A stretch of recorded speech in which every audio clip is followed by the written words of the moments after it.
The departure of Prophet Muhammad from this world was one of the most sorrowful moments in history. His illness began a few days before his passing, and despite his weakness, he continued to lead prayers until he was no longer able to do so. On Monday, 12th Rabi al-Awwal, in the 11th year of Hijrah, the Messenger of Allah breathed his last in the arms of his beloved wife, Aisha R.A. As the time of his passing approached, the Prophet was lying on Aisha's lap. She reported that his final words were, "O Allah, with the highest companion, Allahumma Rafiq al-A'la." With these words, his soul left this world, and the heavens and the earth were shaken by grief. The news of his passing spread, and the companions were struck with deep sorrow. Umar ibn Khattab radiallahu anhu, overwhelmed with grief, could not believe it, and warned that anyone who said the Prophet had passed away would face consequences. However, Abu Bakr as-Siddiq radiallahu anhu, with his unwavering faith, entered the room, uncovered the blessed face of the Prophet, kissed his forehead and said, "May my parents be sacrificed for you, O Messenger of Allah.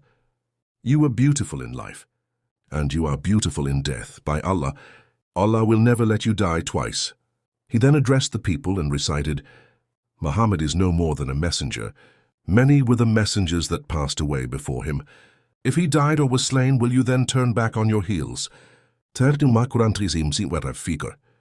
this, Umar radiallahu anhu calmed down, and the reality of the moment settled in.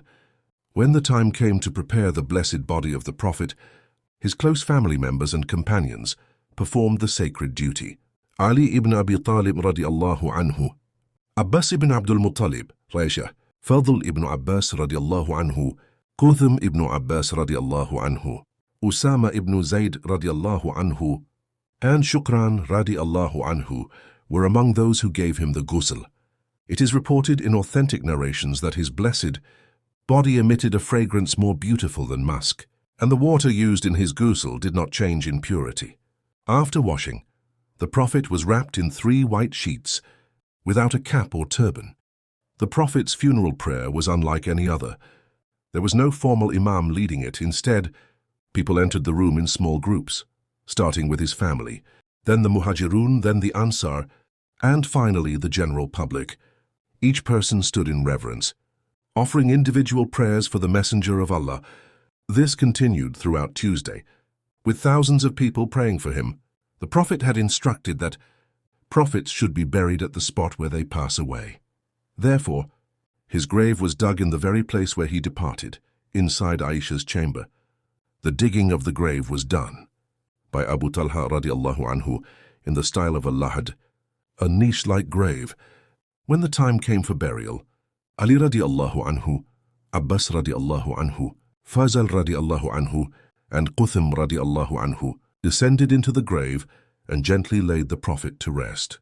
As they completed the burial, Mughira ibn Shu'bah radiallahu anhu, one of the companions, dropped his ring into the grave and requested permission to retrieve it. He did so as an excuse to have one last moment near the blessed body of the Prophet. As the grave was covered, silence spread across Medina. The companions stood in disbelief. The one who had led them to Islam, who had been their guide, was now physically gone. Tears flowed and voices choked as they left the grave. Fatima radiallahu anhu, the beloved daughter of the Prophet, wept bitterly, saying, "The pain of separation was immense, but the legacy of the Prophet lived on in the hearts of his companions and the entire Muslim Ummah."